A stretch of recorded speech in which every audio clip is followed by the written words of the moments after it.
جو لوگ آج دنیا کے مصائب پریشانیوں سے تنگ آ کر خودکشی کرنے کا سوچتے ہیں تو ان کے لیے بڑی سخت وعید خودکشی کرنے والے کے لیے اللہ کے نبی نے ارشاد فرمائی۔ تو یہ میری ویڈیو ان لوگوں کے لیے ہے جو کبھی کبھی ان پریشانیوں کا سامنا کرتے ہوئے خودکشی کا سوچتے ہیں، تو وہ پہلے اس ویڈیو کو سنیں کہ بھئی خودکشی کرنے والا اللہ کے ہاں اس کا کیا حال ہے۔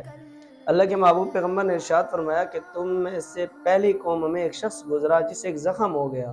اور زخم میں تکلیف اتنی بڑی کہ اس تکلیف کی وجہ سے اس نے اپنا ہاتھ کاٹ دیا، پھر ہاتھ سے خون بہنے لگا، اتنا خون بہا کہ اس حال میں وہ شخص مر گیا۔ پھر اللہ تعالیٰ نے ارشاد فرمایا کہ اس بندے نے میرے پاس آنے میں جلدی کی، اس لیے اس پر میں نے جنت کو حرام کر دیا، یعنی یہ بندہ جہنم کا مستحق ہو گیا۔ تو اس لیے میرے بھائی، جب بھی کوئی پریشانی ہو تو فوراً اللہ کے پاس آ کر 2 رکعت صلاۃ الحاجت پڑھ کے اللہ سے معافی مانگا کرے، بجائے اس کے کہ خودکشی کے